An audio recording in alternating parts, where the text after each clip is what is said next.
Sunday, December 23, 2012. This is Mercedes Diesel Guy, and this is my 1983 Mercedes 240 Diesel. For those of you who celebrate, Merry Christmas. For those of you who don't, Happy Holidays. Anyhow, my strategy has abruptly changed with this car. Very brief bit of background. As you've seen, I do a lot of videos on my 95 Subaru Legacy.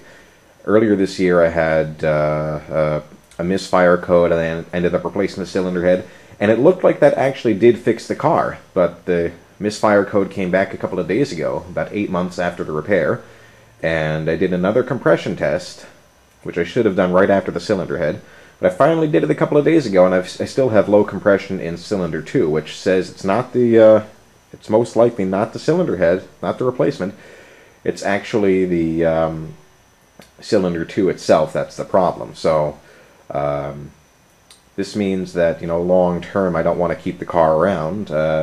Very likely going to end up selling it in the spring, but you know, it's the beginning of winter now, it's all-wheel drive, the car is still, you know, starting reliably, still running fine, and usable, so I'm going to try to get that car through the winter.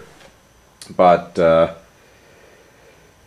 more or less because finding a replacement car at this time of year is always difficult. This being the case, I do want the Mercedes on the road as reliable transportation as early as possible. Now this changes my strategy. Lately I've been leaning towards doing the cleanest possible bodywork I could, you know, welding and grinding and cleaning things up as best I can. My strategy is now, I'm going to make the body solid, but I'm actually not going to worry about cosmetics. So once again, you are going to see patches riveted over the holes. But I'm going to seal everything off, I'm going to treat all the rust, I'm going to grind off all the rust I can. They're going to be better repairs than there were on the car before, but they're probably going to look about the same.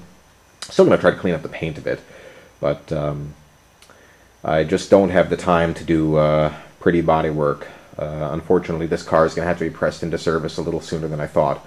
So I'm going to get the body work done as soon as I can and then get to mechanical repairs.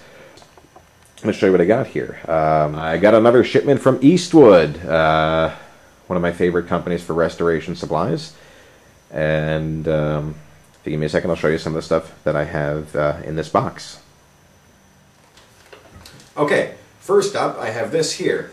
This is self-etching weld-through gray primer. I have not used this before.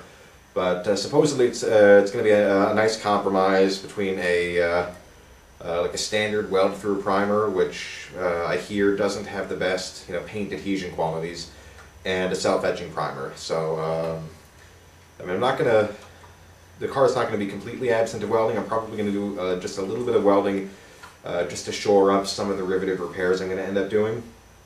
But this is the stuff I'm going to use to help prevent rust. This here is rust encapsulator. This is the classic black stuff, actually in a quart can for brushing on. I haven't actually used the black. I usually buy the silver, but I'm not sure if you can even get the silver in a quart can anymore. Either way, this is good stuff. I've used it in the past. I have heard some comments that Eastwood has changed the formula and it's not quite as good. I don't know if I believe that. We'll see how it works on the car. Next, I have some more of the rubberized rust encapsulator. I still have a little bit left over from my last shipment, but so far so good on this stuff. I've used it on the Subaru since, I think, this summer, which is when I first tried it. And one of the things I did with this is I actually coated the springs around the coil springs around the struts on my wife's car, and you know, those have been exposed to, you know, God knows what there in the wheel wells. Well, I've had the wheels off a couple of times recently. A couple of weeks ago first to switch out to winter wheels, and then this past weekend again to replace the hub and wheel bearing again. And so far, I mean, this stuff is still clinging tenaciously. Those springs, which once again flex every time that car goes over a bump, those springs are still looking fantastic. So let's see how this stuff does through the winter. But So far, I'm a believer in this product. And they have, been blasted with a little bit of road salt and sand already. So, like I said, so far so good in this product. This is heavy-duty anti-rust. I've used this before, actually on my previous Mercedes project. I think I may even have some left over from that project. This is stuff I actually spray into areas like the rocker panels and any open area, actually any enclosed area like that. And so far so good on how this stuff works. Oh, just a little bit more about this. This is kind of a waxy product and seals away metal so rust can't set in. Next I have a little bit of the rust encapsulator. This is not the rubberized, this is the black stuff again, but in a spray can. So it should be, in theory, the same stuff. Hopefully will be as good as the silver stuff I used on previous projects. And last but not least, I have this here. This is Eastwood's Pre. It's actually a product to clean off metal before you do paint work. I haven't really used this yet, but it's actually I bought this to be used in conjunction with another product. Eastwood also now sells a special spray nozzle to help you spray their products into areas like rocker panels. And more or less I bought this to clean out the spray nozzle so it can be used over and over again and not get gummed up.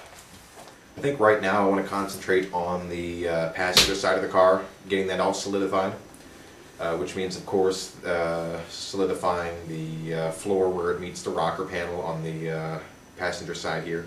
And you've seen that in previous videos. A lot of work needs to be done there. So I'm going to get to work now. Bit of a long intro, but it is what it is. Like I said in my previous video, I'm probably going to cut an inch or two off the inside of the car, the rocker, where it meets the floor, because I have to patch that area anyway. I may as well just cut myself an access hole so I can clean out all the gunk that's in there, so I can make a more solid repair. So I apologize if this is a bit shaky. It's hard for me to hold the camera from this angle, but I wanted to show you what I've been doing here in the car.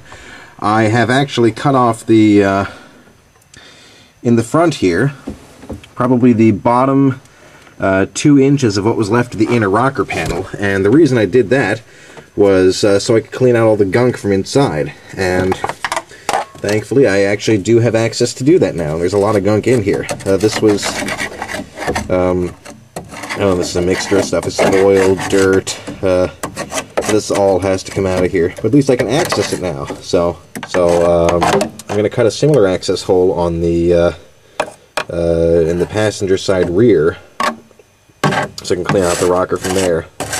So I really don't think I hurt anything by cutting a bigger hole, but this way I can clean it out. Definitely found a lot more mouse debris in there, nutshells and the whatnot. I mean, mice were all over this car. Thankfully I am cleaning out everything and disinfecting as I go, so I'm not worried about it. So I'm going to continue on now and cut the hole in the rear, and then do a little bit of cleaning today. Well, I'm at a stopping point for today, and I'm feeling good about it. Sorry for the long video. I just looked at the counter, which shows I've been filming for quite a while, but it's been productive. I have the floor cleaned out here, and basically I used a combination of stuff. Sprayed on some degreaser and scrubbed it, and used brake parts cleaner, and then spray bottles of warm water, which I brought in to the garage from inside the house. And I can even show you here, I actually also cleaned inside the rocker. I'll try to light that as best I can. I have cleaned all the gunk out of the rocker, so wherever I can weld, there's no danger of fire anymore. All the gunk is out of there, at least out of the front side. I still have to do the rear passenger side. It's getting late, don't have time to do that today. I'm going to get out here next time and clean that, as well as the rear passenger side floor.